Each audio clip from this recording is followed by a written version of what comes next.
கர்த்தருடைய பரிசுத்த நாமத்துக்கு ஸ்தோத்திரம் உண்டாவதாக. இந்த அருமையான நாளிலே கடந்த 7 மாதங்களை முடித்து இந்த 8வது மாதத்துக்குள்ளாக, ஆகஸ்ட் மாதத்துக்குள்ளாக கால் எடுத்து வைக்க கர்த்தர் கொடுத்த கிருபைக்காக ஆண்டவருக்கு நன்றி செலுத்துவோம். கடந்த 7 மாதங்களிலும் நமக்கு எல்லா விதத்திலும் போதுமானவராய் இருந்த ஆண்டவரை ஸ்தோத்தரித்து ஆகஸ்ட் மாத தேவ செய்திக்குள்ளாக நாம் கடந்து செல்வோம். நாம் ஜெபிப்போம். எங்களை அதிகமாய் நேசிக்கிற மகா பரிசுத்தமுள்ள அப்பா, இந்த அருமையான ஆகஸ்ட் மாதம் 1ஆம் தேதிக்காக நாங்கள் உமக்கு நன்றி செலுத்துகிறோம். கடந்த 7 மாதங்களும் நீர் எங்களோடு இருந்து எங்களை நடத்தியதற்காக ஸ்தோத்திரம், எங்களை போதித்ததற்காக ஸ்தோத்திரம், உடைய தேவைகளை சந்தித்ததற்காக ஸ்தோத்திரம். எங்களையும் எங்கள் குடும்பங்களையும் எங்கள் ஊழியங்களையும் ஆண்டவரே நீர் பாதுகாத்து வந்த தயவுக்காக ஸ்தோத்திரம். தேவையான நல்ல மழையை தந்தீர், இன்னும் தந்து கொண்டிருக்கிறீர். இன்னும் இதுபோல எல்லா விதமான தேவைகளையும் நீ குறைவில்லாமல் சந்திப்பீர். அதற்காக உமக்கு நன்றி செலுத்துகிறோம். தொடர்ந்து உமது அன்பின் பிரசன்னத்தினாலே நிரப்பி இந்த ஆகஸ்ட் மாதத்தை உமது ஆசீர்வாதத்தினாலே நிரப்பி தாரும். உம்முடைய திவ்ய வாசகங்கள் மூலமாக நீர் எங்களை போஷித்து போதித்து உணர்த்தி எங்களை தெளிவுள்ள மக்களாக மாற்றி உமக்கு மகிமையான மக்களாய் ஜீவிக்க எங்களை ஆசீர்வதிக்க வேண்டும் என்று ஜெபிக்கிறோம். மாதத்தின் முதல் நாள் துவக்கி கடைசி நாள் வரை உம்முடைய கிருபை எங்களோடு இருப்பதாக இயேசுவின் நாமத்தால் வேண்டிக் கொள்கிறோம். ஜீவனுள்ள பிதாவே, ஆமேன், ஆமேன். ஆண்டவருடைய செய்திக்கு போவதற்கு முன்பாக ஒரு சிறு பாடலை பாடி நாம் தேவனுடைய செய்திக்குள்ளாக கடந்து செல்வோம். உன்னதமானவரே, உயர் மறைவில் இருக்கிறவர், சர்வ வல்லவரின் நிழலில் தங்குவான், இது பரமசிலாக்கியமே. சர்வ வல்லவரின் நிழலில் தங்குவான், இது பரமசிலாக்கியமே.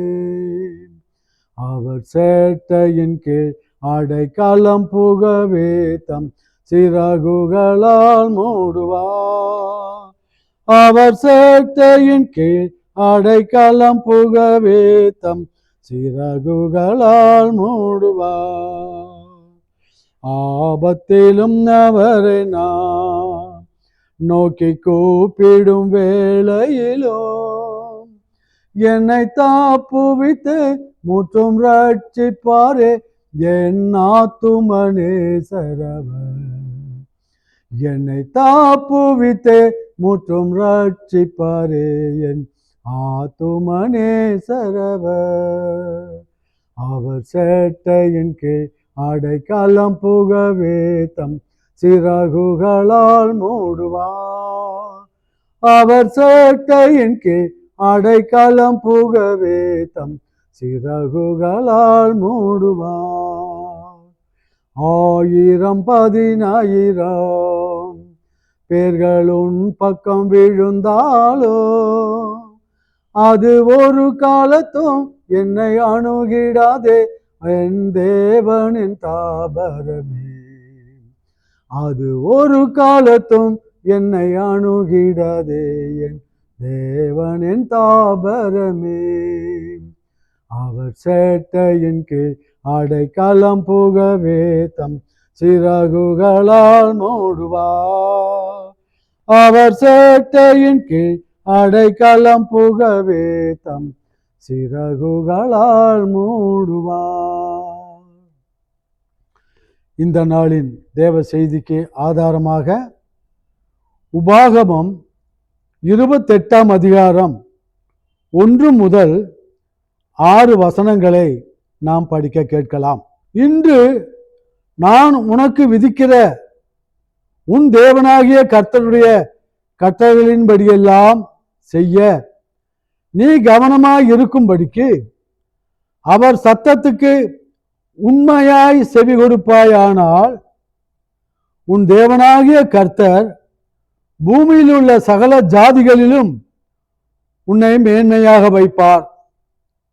நீ உன் தேவனாகிய கர்த்தரின் சத்தத்துக்கு செவி கொடுக்கும் போது இப்பொழுது சொல்லப்படும் ஆசீர்வாதங்கள் எல்லாம் உன்மேல் வந்து உனக்கு பலிக்கும். நீ பட்டணத்திலும் ஆசீர்வதிக்கப்பட்டிருப்பாய், வெளியிலும் ஆசீர்வதிக்கப்பட்டிருப்பாய். உன் கர்ப்பத்தின் கனியும் உன் நிலத்தின் கனியும் உன் மாடுகளின் பெருக்கமும் உன் ஆடுகளின் மந்தைகளும் ஆகிய உன் மிருக ஜீவன்களின் பலனும் ஆசீர்வதிக்கப்பட்டிருக்கும். உன் கூடையும் மா பிசைகிற உன் தொட்டியும் ஆசீர்வதிக்கப்பட்டிருக்கும். நீ வருகையிலும் ஆசீர்வதிக்கப்பட்டிருப்பாய், நீ போகையிலும் ஆசீர்வதிக்கப்பட்டிருப்பாய். கர்த்தருடைய பரிசுத்த நாமத்துக்கு ஸ்தோத்திரம். பிரியமானவர்களே, தேவனுடைய பிள்ளைகளாகிய நம்மை ஆசீர்வதிக்க வேண்டும், உயர்த்த வேண்டும், நம்மை மற்ற ஜனங்களுக்கு முன்பாக மேன்மையாக வைக்க வேண்டும் என்பதே ஆண்டவருடைய முழு இஷ்டமும் முழு ஆசையும் முழு சித்தமுமாய் இருக்கிறது. எந்த ஒரு மனிதனையும் எந்த ஒரு மனுஷையும் சபிக்க வேண்டும், தண்டிக்க வேண்டும், புறக்கணிக்க வேண்டும், அவர்களை ஒன்றுமில்லாமல் ஆக்க வேண்டும் என்று நம்முடைய ஆண்டவர் ஒரு நாளும் ஒருபோதும் அவர் நினைத்ததில்லை, இனியும் நினைக்க போறதும் இல்லை. ஆகவே ஆண்டவர் அந்தந்த வேளையிலே அருமையான வார்த்தைகளை நமக்கு கொடுத்து அற்புதமாக அவர் நம்மை வழி நடத்தக்கூடியவராக காணப்படுகிறார். தேவன் அவருடைய சைடில் பார்க்கும் பொழுது நம்மை நேசிப்பதிலேயோ நம்மிடத்தில் அன்பு கூறுவதிலேயோ நம்மிடத்தில் அவர் செய்கிற ஒவ்வொரு காரியத்திலையும் அவர் குறைவில்லாமல் அவர் நம்மை வழி நடத்தி வருகிறார் என்பதை நாம் தெளிவாக தெரிந்து கொள்ள வேண்டும். நாம் தான் அநேக விஷயங்களிலே குறைவுபட்டு விடுகிறோம். அவரிடத்திலே அன்பு கூறுவதிலும் அவருக்கு சாட்சியாக இருப்பதிலும் அவருக்காக பிரயோஜனமான காரியங்களை செய்வதிலும் நாம் பல சமயங்களிலே பல சந்தர்ப்பங்களிலே நாம் கீழாக போய் விடுகிறோமே ஒழிய ஆண்டவர் தம்முடைய அன்பிலும் தன்னுடைய கரிசனையிலும் தன்னுடைய பாதுகாப்பிலும் அவர் ஒருபோதும் அவர் குறைந்ததில்லை. அதை தான் சங்கீதம் சொல்லுகிறது. இஸ்ரவேலை காக்கின்ற தேவன் அவர் உறங்குவதும் இல்லை தூங்குவதும் இல்லை என்று நாம் அடிக்கடி இந்த வார்த்தைகளை படித்திருக்கிறோம், கேட்டிருக்கிறோம், தியானித்திருக்கிறோம். இஸ்ரவேலை காக்கின்ற தேவன் உறங்குவதும் இல்லை தூங்குவதும் இல்லை என்று சொல்லும் பொழுது அவர் மண்ணான மனிதர்களாகிய நம்மேலே எவ்வளவு ஒரு அன்பும் அக்கறையுள்ள தேவனாக இருக்கிறார் என்பதை நாம் அந்த ஒரு வசனத்திலிருந்தே நாம் காண முடியும். ஆகவே ஆண்டவர் அவர் எவ்வளவுக்கு பரிசுத்தமாக இருக்கிறாரோ, எவ்வளவு வல்லமை உள்ளவராக இருக்கிறாரோ, எவ்வளவு நம்முடைய ஜனங்களை ஆசீர்வதிக்க ஆசையாக இருக்கிறாரோ, அதே போல அவ்வளவு அவருடைய ஜனங்களாகிய நம்மை ஆசீர்வதிக்கவும் உயர்த்தவும் மகிமைப்படுத்தவும் அவர் எப்பொழுதுமே ஆயத்தமாக இருக்கிறார். ஆகவே அவர் தன்னுடைய நோக்கத்தை மனுஷனிலே நிறைவேற்ற அவர் என்ன செய்கிறார்? தம்முடைய அன்பான போதனைகளையும் அன்பான சத்தியங்களையும் அருமையான பிரமாணங்களையும் அவர் நமக்கு கற்றுக் கொடுக்கிறார். அவ்வப்போது ஆச்சரியமாக தேவன் நமக்கு தன்னுடைய காரியங்களை வெளிப்படுத்தி தான் காட்டுகிற வழியிலே நாம் நடக்கும்படியாக நம்மை கருத்துள்ள மக்களாக மாற்றுகிறார். சத்தியத்தையும் அறிவீர்கள், சத்தியம் உங்களை விடுதலையாக்கும் என்று சொன்னபடி அடிக்கடி அவருடைய சத்தியங்களை நமக்குள்ளே விதைக்கிறார். அவைகள் நமக்குள்ளே கிரியை செய்யும்படியாக பரிசுத்த ஆவியானவருடைய கிரியையை நமக்குள்ளே அனுப்புகிறார். நாம் அந்த சத்திய ஆவியானவருக்கு கீழ்ப்படிந்து அவருக்கு ஒப்பு கொடுத்து அதன் வழியிலே நடக்கும் பொழுது தேவன் சகல விதங்களிலும் நம்மை ஆசீர்வதிக்கிறவராய் காணப்படுகிறார். முதல் வசனத்தை மறுபடியுமாக படிப்போம். இன்று நான் உனக்கு விதிக்கிற உன் தேவனாகிய கர்த்தருடைய கட்டளைகளின்படியெல்லாம் செய்ய நீ கவனமாய் இருக்கும்படிக்கு அவர் சத்தத்துக்கு உண்மையாய் செவி கொடுப்பாயானால் உன் தேவனாகிய கர்த்தர் பூமியில் உள்ள சகல ஜாதிகளிலும் உன்னை மேன்மையாக வைப்பார். எவ்வளவு அந்த முதல் வசனமே எவ்வளவு அருமையானதாக, எவ்வளவு ஆசீர்வாதமானதாக, எவ்வளவு நம்மை உற்சாகப்படுத்தக்கூடியதாக இருக்கிறது என்பதை நாம் கவனித்து பார்க்க வேண்டும். அவர் சொல்லுகிற வசனங்களை கேட்டு, அந்தந்த நாளிலே கொடுக்கிற ஆலோசனைகளை கேட்டு அதன்படி நடக்க நாம் கவனமாய் இருப்போம் என்று சொன்னால், பூமியில் உள்ள சகல ஜாதிகளிலும் உன்னை மேன்மையாக வைப்பார். சகல ஜாதிகளிலும். உலகத்திலே எத்தனை ஜாதிகள், எத்தனை ஜனங்கள், எத்தனை பாஷைகள், எத்தனை கலாச்சாரங்கள், எத்தனை வாழ்க்கை முறைகள், எவ்வளவு மாறுபாடுகள் உலகம் முழுவதும் இருக்கிறதை நம்ம பார்க்கிறோம். அதிலும் குறிப்பாக நம்முடைய தாய் நாடாகிய இந்தியாவிலே ஏகப்பட்ட பாஷைகள், ஏகப்பட்ட கலாச்சாரங்கள், ஏகப்பட்ட மக்களுடைய வாழ்க்கை தரங்கள், வித்தியாசமான நம்முடைய உணவு வகைகள், இதெல்லாம் ஒரு பக்கத்தில் இருந்தாலும் இந்த சகல ஜனங்களை பார்க்கிலும் நீ ஆசீர்வதிக்கப்பட்டிருப்பாய். தேவனுடைய வார்த்தைகளை கவனமாய் கேட்டு அவைகளை நம்முடைய இருதயத்துக்குள்ளே எடுத்துக்கொண்டு அவைகளின்படி செய்ய நாம் சாவதானமாய் இருக்கும் பொழுது, அவைகளின்படி செய்ய நம்ம வாஞ்சையுள்ளவர்களாய் இருக்கும் பொழுது, தேவனுடைய சத்தியம் நம்மை பரிசுத்தமாக்குகிறது, நம்மை பலப்படுத்துகிறது, நம்மை தாங்குகிறது, நம்மை ஏந்துகிறது, நம்மை வழி நடத்துகிறது, நம்முடைய வாழ்க்கை பாதையிலே நம்மை உயர்த்துகிறது. ஆகவேதான் சொல்லுகிறார், இன்று நான் உனக்கு விதிக்கிற உன் தேவனாகிய கர்த்தருடைய கட்டளைகளின்படியெல்லாம் நீ செய்ய கவனமாய் இருக்கும்படிக்கு. இவ்வளவு ஸ்டெப் அதுல வருதுன்னு பாருங்க. அவர் சத்தத்துக்கு உண்மையாய் செவி கொடுப்பாயானால் உன் தேவனாகிய கர்த்தர் பூமியில் உள்ள சகல ஜாதிகளிலும் உன்னை மேன்மையாக வைப்பார்.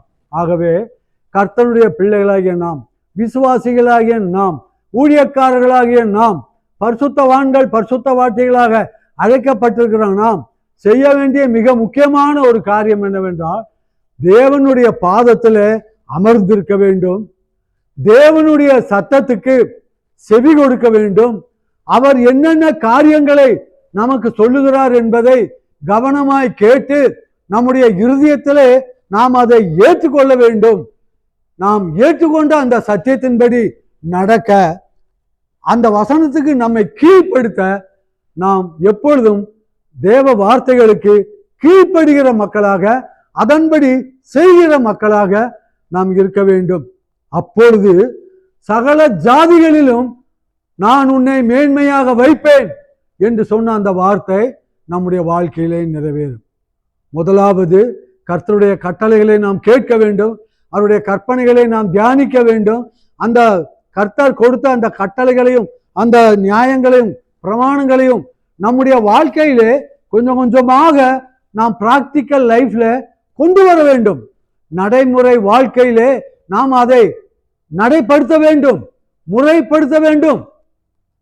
அப்படியாக நம்முடைய வாழ்க்கையிலே தேவனுடைய வசனத்துக்கேற்ற வாழ்க்கை தன்மையை நம்முடைய வாழ்க்கையிலே நாம் உண்டாக்கி கொள்ள வேண்டும்.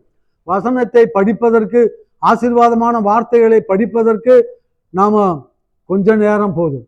ஆனால் அந்த ஆசீர்வாதங்கள் நம்மிடத்திலே வந்து நம்மேல் விழுவதற்கு நாம் ஆவி, ஆத்மா, சரீரம் எல்லாவற்றையும் தேவ சமூகத்திலே அடக்கி ஒடுக்கி கீழ்ப்படுத்தி நம்மை தாழ்த்தி பிரயாசப்படும் பொழுது நம்முடைய பிரயாசத்தின் பலனாகிய அந்த விசுவாசத்துக்கும் கீழ்ப்படுதலுக்கும் தேவன் மகிமையான காரியங்களை நமக்கு செய்வார். ஆகவே தேவனுடைய வார்த்தைகளை கேட்க வேண்டும், அவைகளை தியானிக்க வேண்டும், அவைகளின்படி செய்ய பிரயாசப்பட வேண்டும். அனுதினமும் அவர் கொடுத்த கட்டளைகளை மனதிலே கொண்டு நாம் வாழ்க்கையை காத்து கொள்ள வேண்டும். இஸ்ரவேல் மக்களுக்கு அவர் இதே உபாகமத்திலே சொல்லும் பொழுது சொல்லி இருக்கிறார், உன் தேவனாகிய கர்த்தருடைய கட்டளைகளை நீ கேளு, அந்த காரியங்களை உன்னுடைய பிள்ளைகளுக்கும் உன்னுடைய பிள்ளைகளுடைய பிள்ளைகளுக்கும் நீ போதிக்க வேண்டும். தேவனுடைய கட்டளைகளையும் வசனங்களையும் நீ உன்னுடைய வீட்டிலும் உன்னுடைய கதவு நிலைகளிலும் உன்னுடைய வீட்டில் உள்ள ஒவ்வொரு இடங்களிலும் தேவனுடைய வார்த்தைகளை நீ அங்கே எழுதுவதாக. அவைகளை முதலாவது உன்னுடைய இருதயத்திலே எழுது, அதற்கு பின்பு உன்னுடைய கதவு நிலைகளிலும் உன்னுடைய வீட்டின் நிலைகளிலும் அந்த வசனங்களை நீ எழுதுவாயாக என்று அவர் சொல்லியிருக்கிறார். ஆகவே நம்முடைய வார்த்தைகளை நம்முடைய இருதயத்திலே கொண்டும் அதன்படி நடப்பதோடு மாத்திரமல்ல, நமக்கு பின்வரும் சந்ததியார், நம்முடைய பிள்ளைகள், நம்முடைய பேர பிள்ளைகள், நம்முடைய பேர பிள்ளைகளுடைய பிள்ளைகள், அவர்களுடைய பேர பிள்ளைகள், இவர்கள் எல்லாரும் கர்த்தருக்கு மகிமையான சாட்சியாக வாழ வேண்டும் என்று சொன்னால், நாம் கேட்கிற சத்தியங்களையும் காரியங்களையும் நாம் நம்முடைய மனதிலே மாத்திரமல்ல, நம்முடைய கதவு நிலைகளிலும் நம்முடைய வீடுகளிலும் நம்முடைய சுவர்களிலும் அந்த வசனங்களை நாம் பொறிக்க வேண்டும். நான் பொதுவாக நம்முடைய எல்லா கிறிஸ்தவ வீடுகளிலும் ஏதாவது ஒரு சில வசனங்களை நாம் அங்கே தொங்க விட்டிருப்போம். ஏனென்றால் அந்த வீட்டுக்குள்ளே வரும் பொழுது அந்த வார்த்தைகளை பார்க்கும் பொழுது அவைகள் நம்மை ஏந்துகின்றன, நம்மை தாங்குகின்றன, நமக்கு தைரியத்தை தருகின்றன, விசுவாசத்தை புதுப்பிக்கின்றன, நம்முடைய குறைவுகளை உணர்த்துகின்றன, நம்மை தேவனோடு சமூகத்திலே நம்மை இணைக்கின்றன. சோர்ந்து போகிற நேரங்களிலே அவர் நம்மை திடப்படுத்தி சத்துவமில்லாத மக்களுக்கு சத்துவத்தை அந்த வசனங்கள் பெருக பண்ணுகின்றன. ஆகவேதான் அந்த வார்த்தைகளை நம்முடைய இருதயத்திலே பதிப்பது மாத்திரமல்ல, நம்முடைய கதவு நிலைகளிலும் நம்முடைய வீட்டு சுவர்களிலும் அந்த வசனங்களை நாம் பதிக்க வேண்டும் என்று சொல்லுகிறார். அது மாத்திரமல்ல, சங்கீதம் 97 சொல்லப்பட்டபடி அவைகளை உன் பிள்ளைகளுக்கு நீ கற்றுக் கொடுப்பாயாக. கேட்கிற சத்தியங்களை நாம் கை கொண்டு நாம் அதன்படி செய்கிறோம், நாம் ஆசீர்வதிக்கப்படுகிறோம். அந்த கேட்ட அந்த சத்தியங்களை நம்முடைய பிள்ளைகளுக்கும் நாம் போதிக்க வேண்டும், அவர்களுக்கு உணர்த்த வேண்டும் என்று ரொம்ப அருமையாக ஆண்டவர் தெளிவாக நமக்கு கற்றுக் கொடுத்திருக்கிறார். நம்முடைய பக்தி, நம்முடைய பரிசுத்தம், நம்முடைய விசுவாசம், நம்முடைய கீழ்ப்படிதல் எல்லாமே நம்மோடு போய்விடக்கூடாது. அது அவர்களும் அவருடைய பிள்ளைகளும் கர்த்தரால் ஆசீர்வதிக்கப்பட்ட சந்ததி என்று அழைக்கப்படுவார்கள் என்று சொன்னபடி, நாமும் நம்முடைய பிள்ளைகளும் நம்முடைய பேர பிள்ளைகளும் நம்முடைய சந்ததியும் கர்த்தரால் ஆசீர்வதிக்கப்பட்ட சந்ததி என்று பூலோகத்தில் உள்ள ஜனங்கள் அறிந்து கொள்ள வேண்டும் என்று சொன்னால், நாம் கற்றுக்கொண்ட சத்தியங்களை, நாம் கடைபிடிக்கின்ற சத்தியங்களை நம்முடைய பிள்ளைகளுக்கும் நாம் போதிக்க வேண்டும். சிறு வயதிலிருந்தே அந்த குழந்தைகளுக்கு சத்தியங்களை நாம் போதிக்க வேண்டும். 5 வளையாதது 50 வளையாது என்று உலகத்திலே ஒரு பழமொழி சொல்வார்கள். சிறு பிள்ளைகளுக்கு தேவனுடைய வார்த்தைகளை கற்றுக் கொடுக்க வேண்டும். சின்ன சின்ன தேவனுடைய வசனங்களை அவர்களுக்கு நம்ம போதிக்க வேண்டும். அந்த பிஞ்சு மனங்களிலே சத்தியத்தை அவர்களுக்கு நாம் சொல்லிக் கொடுக்க வேண்டும். இப்ப கர்த்தருடைய பிள்ளைகளாகிய நாம் அதைவிட மேன்மையான மக்களாக எண்ணி தேவன் நமக்கு கற்றுக் கொடுக்கிற சத்தியங்களையும், தேவன் இந்த உலகத்தை படைத்த சரித்திரத்தையும், அதிலே கர்த்தருடைய பிள்ளைகள் கர்த்தருக்கு சாட்சியாக வாழ்ந்தவர்களை ஆண்டவர் எப்படி ஆசீர்வதித்தார், கர்த்தருக்கு பயப்படாமல் கர்த்தரை விட்டு தூரம் போன மக்களுக்கு என்ன கதி நேர்ந்தது என்பதை அந்த பிள்ளைகளுடைய வயதுக்கு தக்கதாக அவர்களுக்கு நாம் போதித்து கர்த்தரை நேசிக்கவும், கர்த்தரிடத்தில் அன்பு கூறவும், கர்த்தருக்கு பயப்படுதலோடு நடந்து கொள்ளவும், நடுக்கத்துடனே கர்த்தரை சேவிக்கவும் நம்முடைய பிள்ளைகளுக்கு நாம் கற்றுக் கொடுக்க வேண்டும். ஒரு நாளிலே ஒரு வீட்டுக்கு நான் ஜெபத்துக்கு சென்றிருந்தேன். அந்த வீட்டு சகோதரி அந்த பிள்ளைகள் படிக்கிற படிப்பிலே மிக கண்டிப்பாக இருந்தார்கள். அவர்களும் பெங்களூரில் ஒரு நல்ல ஸ்கூலில் டீச்சராகத்தான் இருந்தார்கள். ஆகவே அவர்களுக்கு ஒரே ஒரு மகன், ஒரே ஒரு மகள். அவர்களை சாயங்கால நேரத்தில் உட்கார வைத்து தம்பா சொல்லி கொடுத்து கடு என்று சிடி என்று பேசி, இது அப்படியே பண்ணுனேன், நீ இப்படியே பண்ணுனேன், இப்படியே எழுதலை, அப்படியே எழுதலை அப்படின்னு சொல்லி ரொம்ப ஸ்கூலில் இருக்கிறத விட வீட்டில் அந்த பிள்ளைகள் கிட்ட ரொம்ப கடுமையாக இருக்கிறார்கள். அவர்கள் அந்த பிள்ளைகளுக்கு பாடம் நடத்தும் வரை ஒரு 10 நிமிஷம் நானும் அங்கே உட்கார வேண்டியதாக இருந்தது. இப்பொழுது நான் இந்த படிப்பு விஷயத்தில் அந்த பிள்ளைகளிடத்தில் எவ்வளவு கண்டிப்பாகவும் எவ்வளவு ஒரு அக்கறையோடும் அந்த தாயார் இருக்கிறார்கள் என்பதை கவனித்தேன். இப்பொழுது அவருடைய படிப்பு நேரம் முடிந்தது, எங்களுடைய ஜெப நேரம் வந்தது. அப்பொழுது அந்த சகோதரியிடத்துல நான் ஒரு கேள்வி கேட்டேன். சிஸ்டர், நான் ஒரு சின்ன கேள்வி உங்ககிட்ட கேட்குறேன், நீங்க கரெக்டா பதில் சொல்லணும்னு சொன்னேன். அவங்க சிரித்து கொண்டே கேளுங்க பாஸ்டர் அப்படின்னு சொன்னாங்க. இந்த பிள்ளைகள் படிப்பதிலே, எழுதுவதிலே, ஸ்கூல் காரியங்களிலே நீங்கள் எவ்வளவு கண்டிப்பாகவும் எவ்வளவு மிரட்டி அவர்களிடத்துல நீங்கள் இது பண்ணி கண்டிப்பாக அவர்களுக்கு பாடத்தை கற்றுக் கொடுத்தீர்களே, காரணம் அவர்கள் நன்றாக படிக்க வேண்டும், நல்ல நிலைமைக்கு வர வேண்டும், நல்ல ஃபியூச்சர் அவர்களுக்கு அமைய வேண்டும் என்பதுதான் என்று நான் புரிந்து கொள்ளுகிறேன். இந்த படிப்பிலே அவர்களிடத்திலே காட்டுகிற கண்டிப்பும், இந்த படிப்பிலே அவர்களிடத்திலே காட்டுகிற உற்சாகமும் அக்கறையும் அந்த சிறு பிள்ளைகளுடைய ஆவிக்குரிய வாழ்க்கையிலே நீங்கள் காட்டுகிறீர்களா? காலையிலே எந்திரிச்ச உடனே பைபிளை படி, ஜெபம் பண்ணு, சண்டே கிளாஸ்க்கு போ, சர்ச்சுக்கு போ, நல்ல பிள்ளைகளோட சேரு, கெட்ட பிள்ளைகளோட சேராத, இப்படியெல்லாம் சில காரியங்களை உட்கார வைத்து அவர்களுக்கு என்றைக்காவது கண்டிப்பாக நீங்கள் சொல்லி இருக்கிறீர்களா என்று கேட்டேன். அந்த சிஸ்டர் ஒரு நிமிஷம் என்னை பார்த்து சிரித்து விட்டு, இல்லைங்க பாஸ்டர், அப்படி நான் செய்யறது இல்லைன்ட்டாங்க. அப்போ அவர் ஒருவர் என்று சொன்னால் உலகத்தில் உள்ள எல்லா பேரண்ட்ஸும் இப்படித்தான் இருக்கிறார்கள். பிள்ளைகளுடைய உலக பிரகாரமான காரியங்களிலே, படிப்பு கல்வி சம்பந்தமான காரியங்களிலே, காசு மற்ற விஷயங்களிலே எவ்வளவு கண்டிப்போடும் எவ்வளவு ஸ்ட்ராங்காக நம்ம நடந்து கொள்ளுகிறோம். ஏனென்றால் அதிலே அவர்கள் கவனமாய் இருந்தால்தான் உலகத்திலே நல்ல நிலைமைக்கு வர முடியும். ஆனால் ஆவிக்குரிய வாழ்க்கையிலே அந்த அளவுக்கு நம்ம பிள்ளைகளை கண்டிக்கிறோமா, அக்கறை எடுக்கிறோமா, கவலை எடுக்கிறோமா? ஆவிக்குரிய காரியங்களிலே அவர்களை வழி நடத்துவதிலே நாம் அதிக ஈடுபாடு கொண்ட மக்களாக இருக்கிறோமா? அந்த பிள்ளைகளை திருத்துவதற்கு முன்பாக பெற்றோர்கள் நீங்கள் ஜெபித்து பழக வேண்டும், நீங்கள் பைபிளை படிக்க வேண்டும், நீங்கள் உபவாசிக்க வேண்டும், தேவனுடைய சமூகத்திலே நீங்கள் சாட்சி உள்ளவர்களாக இருக்க வேண்டும். உங்கள் பிள்ளைகள் உங்களை கவனித்துக் கொண்டிருக்கிறார்கள். அவர்களுக்கு போதிப்பதை விட அவர்களுக்கு நம்ம வாழ்ந்து காட்டுவதுதான் மிகவும் சிறந்த ஒரு டியூஷனாக இருக்கும். ஆகவே அவர்களை பைபிளை படி படி படி படி அல்லது ஜெபம் பண்ணு என்று சொல்லுவதை இரண்டாவதாக வைத்துக் கொள்ளலாம். முதல்ல பெற்றோர்கள், அப்பாவும் அம்மாவும் குடும்பத்தில் உள்ள மூத்தவர்களும் இப்படி ஜெபிக்கிற மக்களாக, அடிக்கடி வேதத்தை எடுத்து மடியிலே வைத்து படிக்கிற மக்களாக, அதை சிந்திக்கிற மக்களாக, தியானிக்கிற மக்களாக நாம் இருப்போம் என்று சொன்னால் நம்முடைய பிள்ளைகளும் நம்முடைய பேர பிள்ளைகளும் நம்மை பின்பற்றுவார்கள்.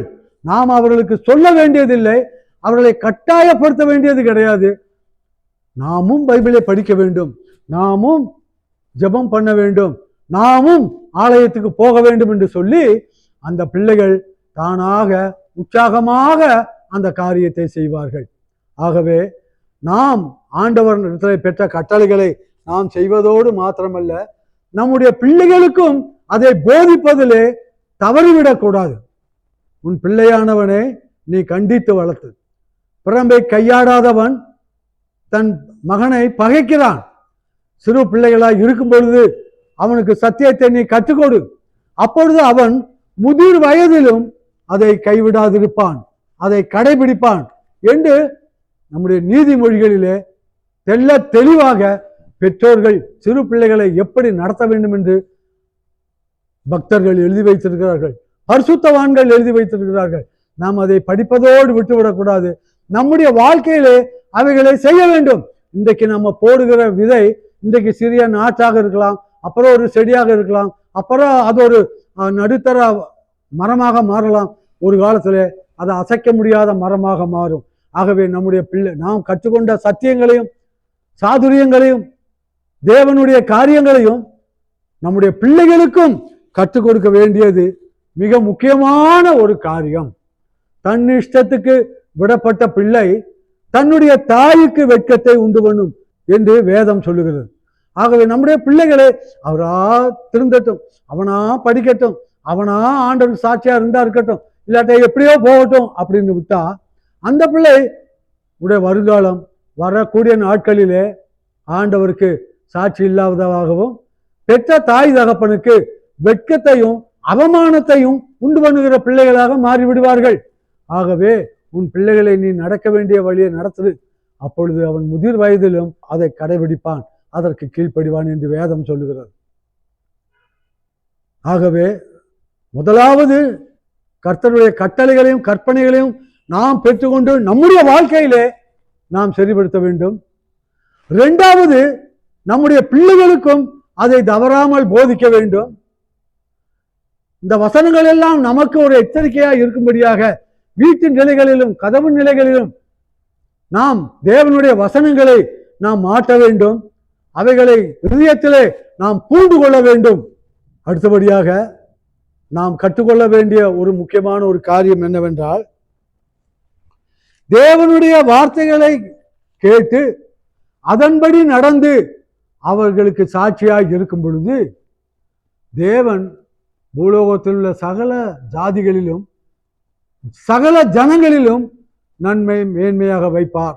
அது மாத்திரமல்ல, போற வார இடங்களில் எல்லாம் நம்மை ஆசீர்வதிப்பார், செய்கிற வேலைகளில் எல்லாம் நம்மை ஆசீர்வதித்திருப்பார், நம்மை வீட்டிலும் ஆசீர்வதிப்பார், அவர் வெளியிலும் ஆசீர்வதிப்பார் என்ற வசனங்களை பாடமாக படித்தோம். இவைகளையும் நாம் பிள்ளைகளுக்கு நாம் கற்றுக் கொடுக்க வேண்டும். உபாகமம் 28ஆம் அதிகாரம் 15வது வசனங்களுக்கு மேல பார்க்கும் பொழுது, இந்த வார்த்தைகளை கேட்டு அதன்படி செய்யாத மக்களுக்கு என்னென்ன நடக்க போகிறது, கீழ்ப்படியாதவர்கள், அடங்காதவர்கள், ஆகாமியம் பண்ணுகிறவர்கள், அக்கிரமக்காரர்கள், தேவனுடைய வசனத்தை தூர எறிகிறவர்கள், கர்த்தருக்கு பயந்து அவருடைய வழியில் நடக்கிறவன் எவனோ அவன் பாக்கியவான்.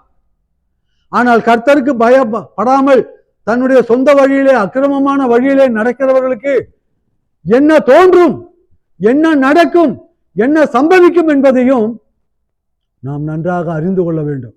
அதுதான் உபாகமம் 28 கர்த்தருடைய தாசனாகிய மோசே அதை 2 பாகமாக பிரித்து கர்த்தருடைய வார்த்தைகளை கேட்டு அதன்படி செய்கிறவர்களுக்கு என்னென்ன ஆசீர்வாதம் அவர்களை பின்தொடரும், கர்த்தருடைய வார்த்தைகளை கேட்டும் அதை புறக்கணித்து விட்டு தாந்தோணித்தனமாக நடக்கிறவர்களுக்கு என்ன கஷ்டம் நேரிடும் என்பதை அவர் அங்கே தெளிவாக எழுதியிருக்கிறார்.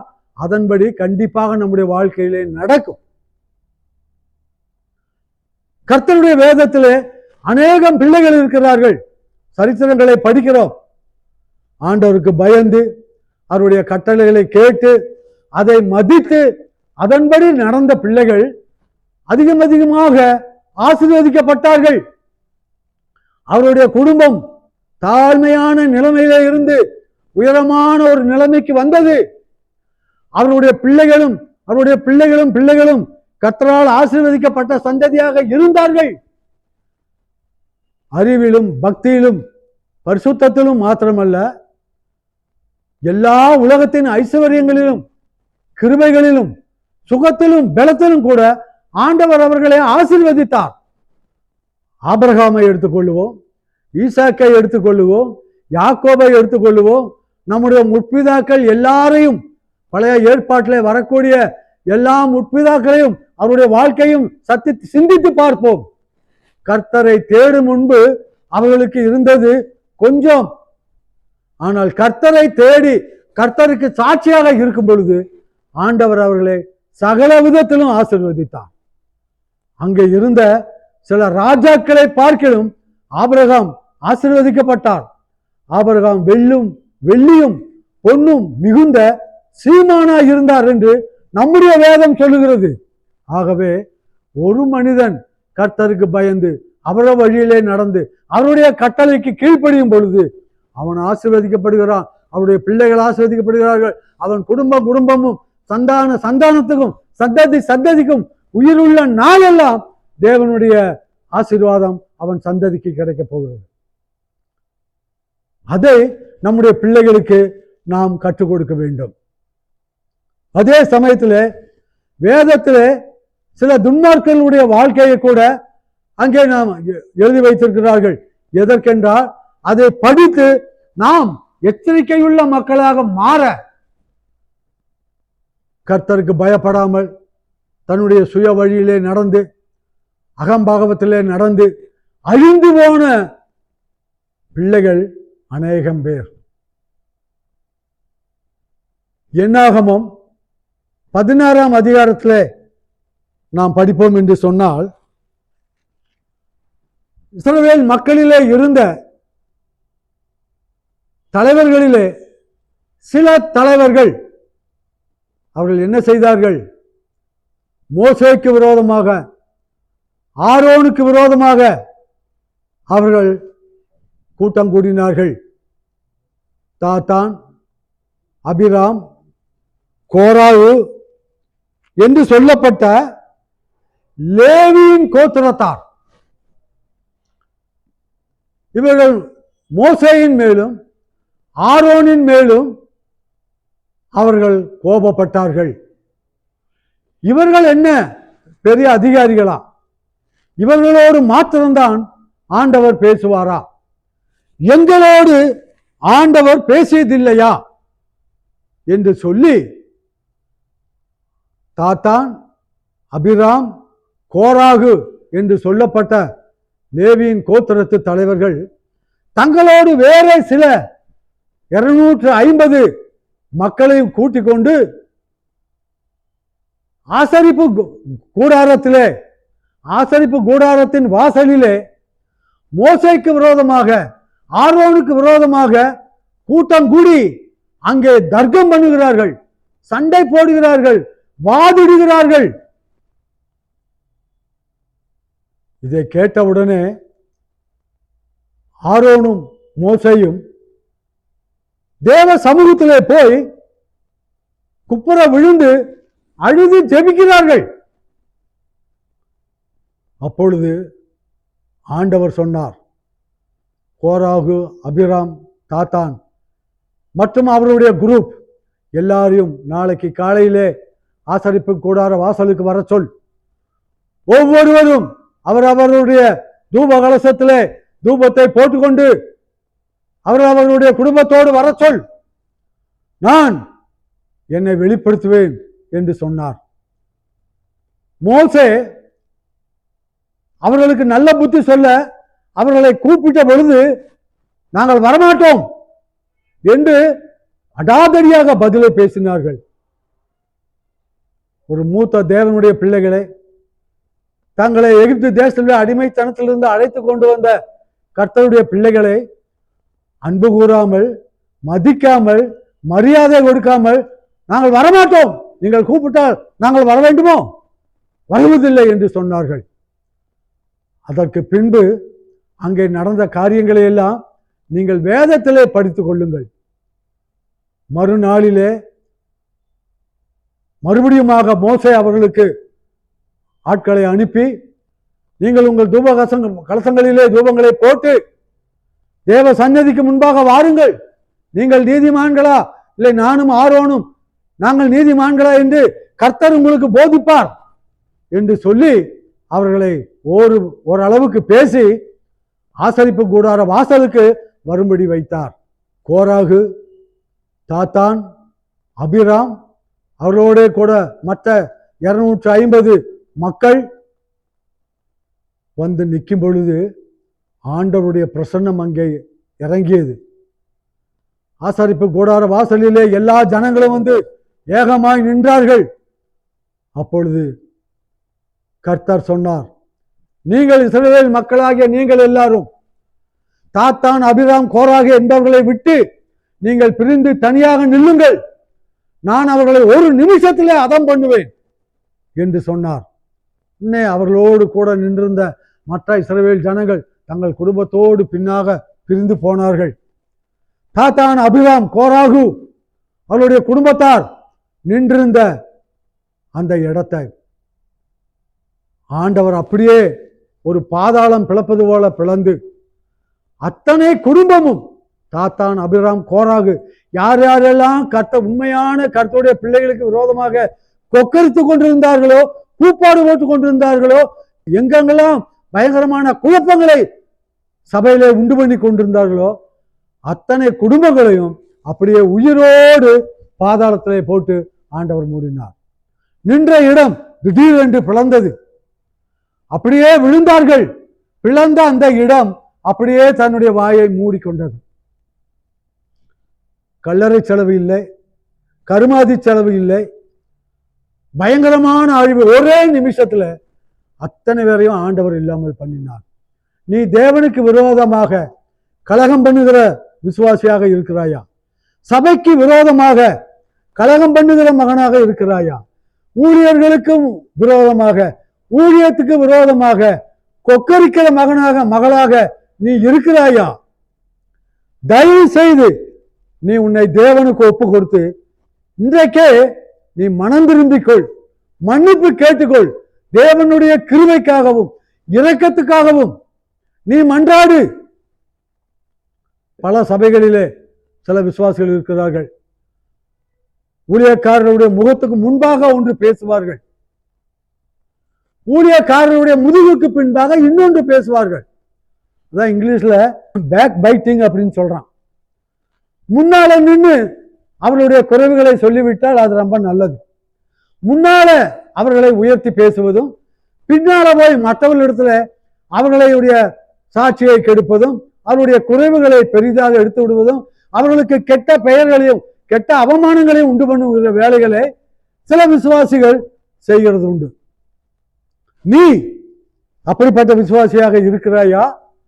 தேவனுக்கு விரோதமாக, தேவ பிள்ளைகளுக்கு விரோதமாக, தேவ ஊழியக்காரர்களுக்கு விரோதமாக, சாட்சி உள்ள கர்த்தருடைய பிள்ளைகளுக்கு விரோதமாக, கோல் சொல்லுகிறவனாக, சண்டை மூட்டுகிறவனாக, கெட்ட பெயரை அவப்பெயரை உண்டு பண்ணுகிறவனாக நீ இருக்கிறாயா? தர்க்கம் பண்ணுகிறாயா? நீ மனம் திரும்பு. நீ ஆதி முதல் கொண்டு மறுபடியும் அடியில இருந்து மேல் வரை நீ மறுபடியும் நீ புதிதாக ரட்சிக்கப்படு.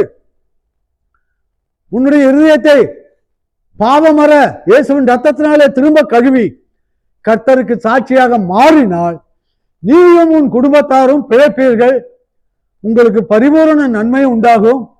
சகல ஜனங்களிலும் ஆண்டவர் உன்னையும் குடும்பத்தாரையும் மேன்மையாக வைப்பார். நீ போற வழியை சிறந்தது, நீ பேசுகிற பேச்சை கரெக்ட் என்று சொல்லி தாத்தானை போல, அபிராமை போல, கோராகுவை போல சாத்தானினுடைய கோரப்பிடியிலே சிக்கி அவனுக்கு கை ஜால்ராவாக நீ இருப்பாய் என்று சொன்னாள். அன்றைக்குள்ள அபிராம், தாத்தான், கோராகு என்பவர்களை பூமி அப்படியே பிளந்து பாதாளம் அவர்களை விழுங்கி போட்டது. ஆனால் இன்றைக்கு இருக்கிற காலகட்டத்திலே ஆண்டவர் உனக்கு என்ன தண்டனையை அனுப்புவார் என்று எனக்கு தெரியாது. அது பஞ்சமாக இருக்கலாம், அது பசியாக இருக்கலாம், அது பண கஷ்டமாக இருக்கலாம், அது உன்னுடைய குடும்பத்தின் மேல் வரக்கூடிய ஒரு வியாதியாக இருக்கலாம், அது உன்னையும் உன்னுடைய பிள்ளைகளையும் உன்னுடைய சந்ததியாரும் மேலே வர முடியாதபடி உன்னை அழித்து கொஞ்சம் கொஞ்சமாக அரிபிளவையை போல, கேன்சரை போல உன்னை திங்கு. பூலோகத்தில் உள்ள ஜனங்கள் எல்லாரும் நீ சபிக்கப்பட்டவன், நீ கைவிடப்பட்டவன், நீ ஆவிக்குரிய வாழ்க்கையிலே பின்வாங்கினவன் என்று அறியும்படியாக செய்து உன்னுடைய எல்லா மேன்மையையும் சாத்தான் அழித்து விடுவான். ஆண்டவர் நீ மேன்மையான நிலைமைக்கு வர விடமாட்டார்.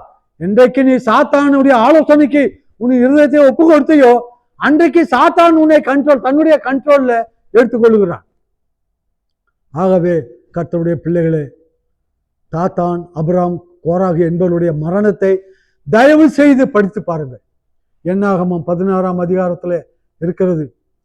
தனிமையாக உட்கார்ந்து படித்து நீங்கள் மனம் திரும்பி ரட்சிக்கப்பட்டு உங்களையும் உங்கள் குடும்பத்தையும் வரப்போகும் பாதாளத்திலிருந்து உங்களை காப்பாற்றி கொள்ள வேண்டும்.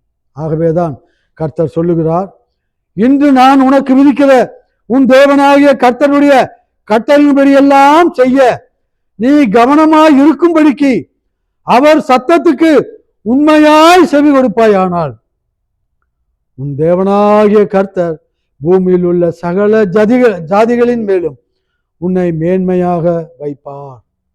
ஆகவே நம்மை மேன்மையாக வைக்க, ஆசீர்வதிக்க, அவருடைய நாமத்துக்கு உபயோகமாக நம்மை எடுத்து இந்த உலகம் முழுவதும் உபயோகிக்க நம்முடைய சொந்த ஜனமாக ஆண்டவர் தெரிந்து கொண்டிருக்கிறார். ஆகவே தொடர்ந்து அவருக்கு சாட்சியாயிருப்போம். கோராகை போல அபிராமை போல, தாத்தானை போல, இன்னும் தேவனுக்கு விரோதமாக எழும்பின அநேக மக்கள் அழிந்து போனது போல நீங்களும் நாமும் எழும்பாது நாம் எப்பொழுதும் ஜாக்கிரதையுள்ள மக்களாக இருப்போம். துன்மார்க்கரின் பிள்ளைகள் அல்ல, நாம் பரிசுத்தமான தேவனுடைய பிள்ளைகள். ஆகவே அவர் கற்றுக் கொடுக்கிற சத்தியங்களை நாம் கடைபிடிப்போம். இரண்டாவதாக, நாம் கற்றுக் கொடுக்கிற சத்தியம், ஆண்டவர் கற்றுக் கொடுக்கிற கட்டளைகளையும் நியாயப்பிரமாணங்களையும் நம்முடைய பிள்ளைகளுக்கு கற்றுக் கொடுப்போம். அவர் நமக்கு கற்றுக் கொடுக்கிற வார்த்தைகளையும் வசனங்களையும் நம்முடைய வீடுகளிலே, கலவர நிலைகளிலே நாம் அலங்கரிப்போம். இன்னும் துன்மார்க்கமாய் வாழும் பொழுது எவ்வளவு பெரிய அழிவு இருக்கிறது என்கிற ஆசீர்வாதத்தை மாத்திரமல்ல, அழிவை குறித்தும் நம்முடைய பிள்ளைகளுக்கும் நம்முடைய சந்ததிக்கும் நாம் கற்றுக் கொடுப்போம். அப்பொழுது நாமும் நம்முடைய குடும்பமும் நம்முடைய பிள்ளைகளும் நம்முடைய சந்ததியும் எப்பொழுதும் கர்த்தருக்கு பயப்படுகிற பயத்தில் இருப்போம்.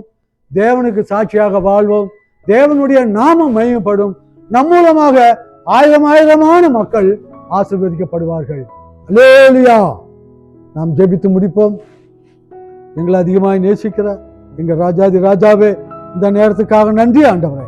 கர்த்தருக்கு பயந்து உம்முடைய கட்டளையை கை கொள்ளும் பொழுது எவ்வளவு பெரிய ஆசீர்வாதம் உண்டு என்பதை தியானித்தோம். கர்த்தருக்கு பயப்படாமல் அவருடைய கட்டளைகளுக்கு ஒப்பு கொடுக்காதபடி ஆண்டவரே, எங்களுடைய சொந்த வழிகளிலே நாங்கள் போகும் பொழுது தேவனுக்கு விரோதமாக, தேவ பிள்ளைகளுக்கு விரோதமாக, ஊழியத்துக்கு விரோதமாக, ஊழியக்காரர்களுக்கு விரோதமாக பேசும்போது, செய்யும்போது எங்களை அறியாத மகா பெரிய ஆபத்தும் அழிவும் எங்களுக்கு பின்னாக வைக்கப்பட்டிருக்கிறது என்பதை நாங்கள் அறிந்து எங்களுடைய வாழ்க்கையிலே ஜாக்கிரதை உள்ளவர்களாய் இருந்து காலமெல்லாம் கர்த்தருக்கு சாட்சியாய் ஜீவிக்க எங்களை ஆசீர்வாதம் உள்ள மக்களாய் மாற்றும். குற்றங்கள், குறைவுகள், பலகீனங்கள், கீழ்ப்படியாமைகள் எது இருந்தாலும் எங்களை திரும்பவும் உம்முடைய திரு ரத்தத்தினாலே கழுவி எங்களை மறுபடியும் சுத்திகரியும். உம்முடைய அன்பினாலும் ஆவியினாலும் எங்களை நிரப்பி உமக்கு பிரயோஜனம் உள்ள மக்களாக எங்களை மாற்றும். எல்லா துதி, கனம், மகிமையும் நீர் எடுத்துக்கொள்ளும். இயேசுவின் நாமத்தால வேண்டிக் கொள்கிறோம் பிதாவே, ஆமென். என் ஆத்மாவே கர்த்தரை தோத்தரி, என் முழு உள்ளமே விடுவர் சுத்த நாமத்தை தோத்தரி. என் ஆத்மாவே கர்த்தரை தோத்தரி, அவர் செய்த சகல உபகாரங்களையும் மறவாதே. ஆமென், ஆமென், ஆமென். Praise the Lord.